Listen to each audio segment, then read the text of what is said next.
Alright guys, here we have a rear differential. It's from a 2001 Honda CRV. I know to some people this might not be ideal, but what I plan on doing is eliminating the dual pump setup, pinning the clutches, and I'm going to add a phantom grip to the differential to make it non-slip. Well, hopefully non-slip.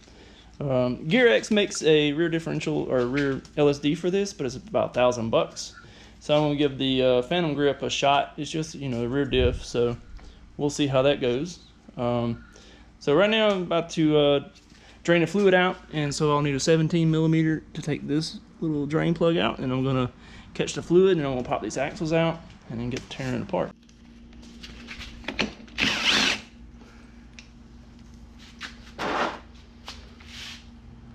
So I guess I had already drained that fluid, and I forgot about it.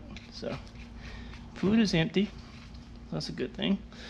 So now what we got to do is, there's some little 8 millimeter bolts that go around the case here. So I'm gonna get a pry bar and pop these axles out real quick, and then I'll get my 8 millimeter and we'll take this front half off.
Alright, so I got all those loose. Now I just got to get a pry bar, pop this case loose, which actually I may be able to use this flat here.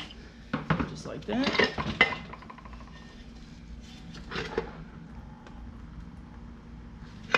Drain a little bit of fluid out. Alright, set that there. Alright, and then we're going to remove this dual pump. This is that 8 millimeter bolt. One 8 millimeter bolt there, and one 8 millimeter bolt right there, and this should come right off. Remove this little pin because you don't want any free floating parts in there, and so we don't need this dual pump setup anymore. We're not going to be using this. Throw this away. All right, there's a little filter right here. We're going to remove that too.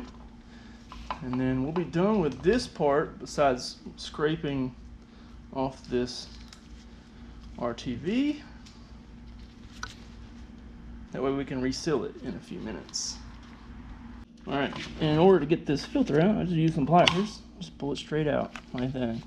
We don't need this anymore either, because we're not filtering the dual pump fluid. Alright, so moving on to the front half of the case here, we've got to remove this portion where the drive shaft connects to. And inside here, you can see where those clutches are. So to remove it without getting those clutches out, we're just going to stick our hand down there and hold those on. And then this right here is a 34 millimeter nut. So I just went down to my O'Reilly's and bought a 34 millimeter axle nut, or axle socket, and put on my AWD gun. So I'm just gonna stick my hand there and hold the clutches in place. There's a little couple AWDs there. And that pops right out. Alright, and then there's a metal washer. Alright, and there's a little nylon washer. Make sure that the nylon washer will go back on first, and then your metal washer. Alright, and for this task I just got one of these, like a nylon blow hammer here. I'm just going to hit the shaft right here. It'd probably be easier if we take the drive shaft bolts out just so they're not in our way. You don't really want to do this with a regular metal hammer because it might goof up these threads on the shaft here, and we don't want to do that because we couldn't get our nut back on it. So just hold it here. Well, actually we need to hold it on the inside.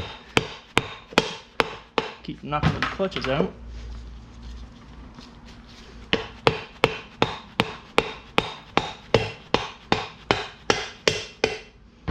Alright, we can see that comes right off. Alright, and then bump a little more.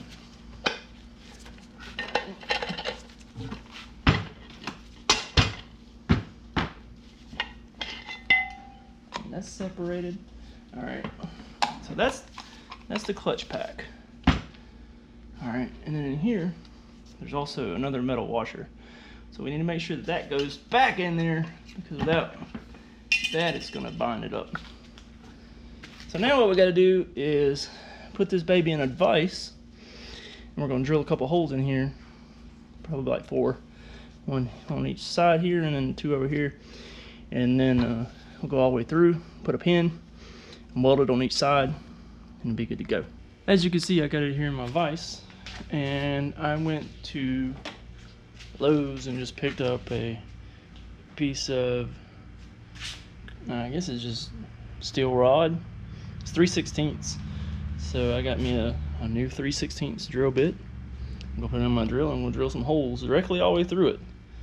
Then I'll stick one of these rods through it, and then drill me a couple more holes and rotate it, and then drill the final one at the bottom. Once I get it through there, I'll be able to just hack it off a little bit and leave it sticking out, and then weld it up, grind it down. It'll look fine.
Alright, so I got the rod through this first hole. It's poking out a little bit on this side. And I'm just going to take my cutoff wheel and cut this off.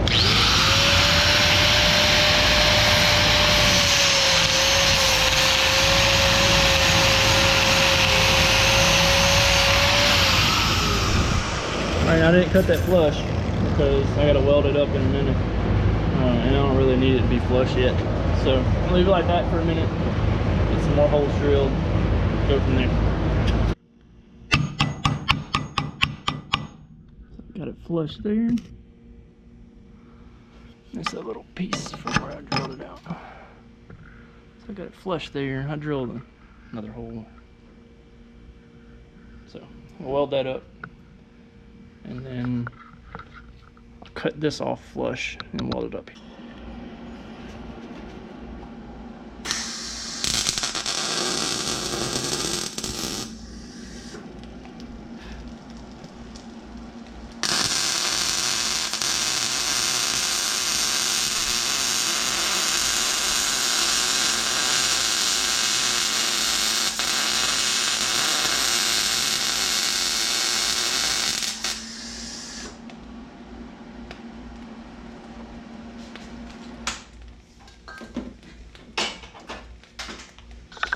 Alright, so I got that pin welded here, and I'll just put a quick bead on it here, and then I'll cut this side off now and weld it over here. Alright, so here's my recap on pinning this clutch pack. This sucked real bad. So you have to drill holes all the way through, and this clutch, the clutch material in here is tough. I mean, I had a brand new quality set of drill bits, and it took me a while to drill these holes. And these are just small holes. These are 3/16. So I did four pins, so that should be plenty to hold this. Make sure you got a good set of drill bits, because you're gonna need them. The clutches themselves are tough. The steels between the clutches, piece of cake. I mean, my bits went through them like butter. The clutches themselves, holy crap. So yeah, be prepared for a headache whenever you get to that. But now I'm gonna throw this back together.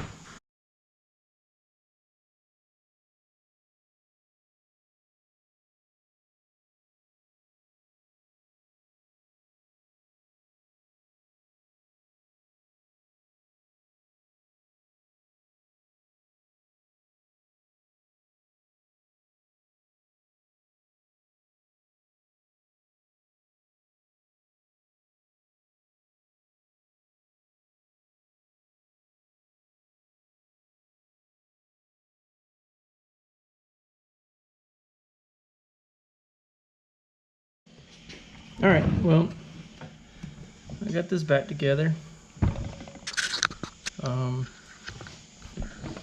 Yeah, I may have put a tad much RTV on there, but oh well.